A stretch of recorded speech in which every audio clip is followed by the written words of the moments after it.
A black belt slaps a royal guard and ends up begging for his life. That day, the sun had barely begun to rise above the palace towers. When Victor arrived with his cameraman, he wore a tight black jai with his name embroidered in gold on the belt.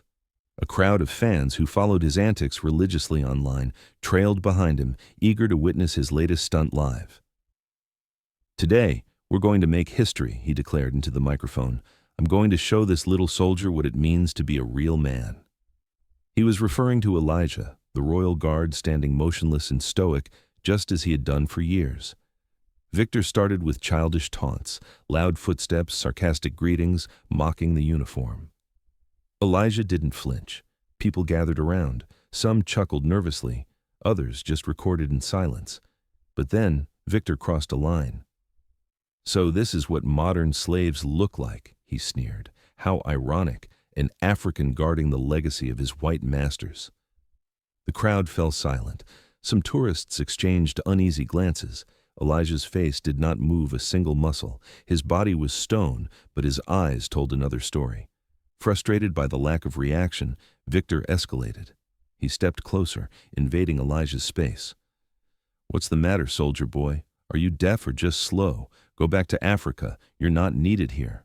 The words cracked through the air like a whip. A mother covered her child's ears. An elderly man muttered that it had gone too far. Still, Victor pressed on. Like a predator circling its prey, he suddenly raised his hand and slapped Elijah across the face. The sound echoed through the stunned silence. Elijah did not move, but something shifted. He stepped forward, precisely, firmly, in accordance with British Guard protocol when their space is violated. It was only one step, but it thundered across the crowd.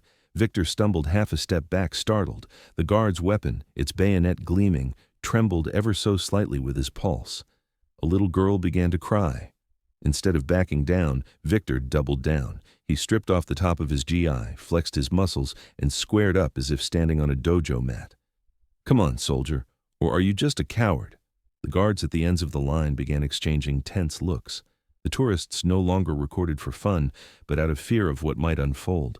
Still, Elijah stood his ground, lips pressed tight, jaw clenched, gaze fixed ahead. Victor stepped right up to his face, only inches away. "You're a disgrace to that uniform. Afraid to fight like a man?" He spat, literally, a droplet that landed on Elijah's red jacket. Gasps rippled through the crowd. Some tourists backed away. Others now filmed vertically with the clear intent of documenting, not laughing. "Enough!" a woman shouted. But Victor only smirked, raising his fist slowly, holding it inches from Elijah's face like a threat hanging in the air. "If you don't act now, you'll carry this shame for the rest of your miserable life," Victor whispered. And then Elijah blinked. Just once. That single movement sent a chill across the entire crowd. At that very moment, the captain of the guard began striding quickly forward. Victor didn't notice. He saw only Elijah's unshakable expression, now with something new in his eyes. Resolve. Before the captain reached them, Victor made a mistake he'd regret. He clenched his fist and hurled it straight at the guard's face, but Elijah tilted his head ever so slightly, just enough to let the punch whistle past without breaking his stance. Victor stumbled forward awkwardly, off balance. The captain seized his arm with authority. "Stand down immediately," he barked. But Victor, humiliated in front of the crowd, shoved the captain away. Gasps erupted. Now he hadn't just struck a guard, he had laid hands on a commanding officer. The other guards broke formation, surrounding him. The crowd instinctively drew back, forming a tense circle. Elijah remained in position, still as stone, while the soldiers closed in. Victor's bravado began to crack.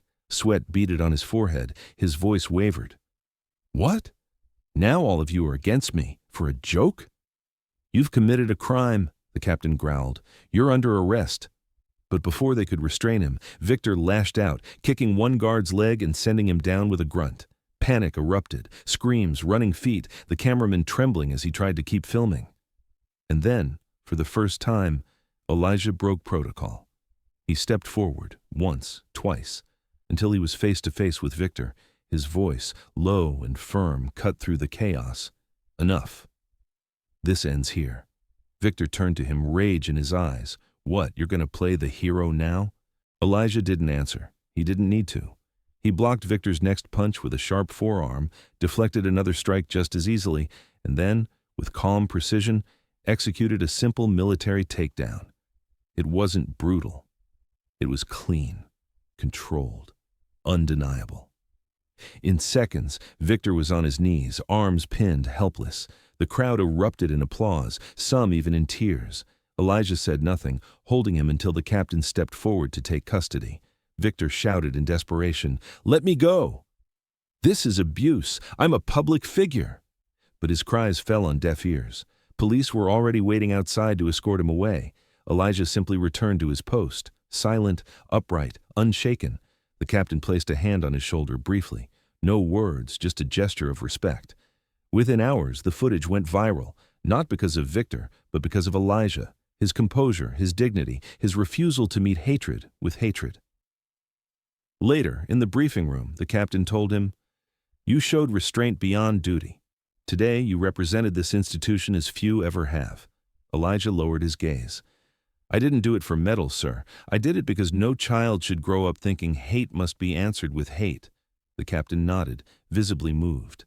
That evening, the Guard's commander issued a public statement praising Elijah's conduct. Meanwhile, Victor faced charges of assault, disturbing the peace, and contempt. His channel was suspended, sponsors abandoned him, and for the first time, he felt the true weight of society's rejection.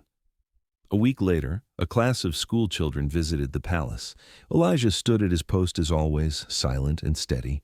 One little girl approached shyly, holding a drawing. It was him in his uniform, surrounded by hearts. "Thank you for protecting us, Mr. Guard," she whispered. He didn't respond, rules forbade it, but his eyes glistened. This silence spoke louder than words, and so, while the world spun on, Elijah remained at his station, an unshakable symbol of dignity, proof that not even the ugliest hatred could break him.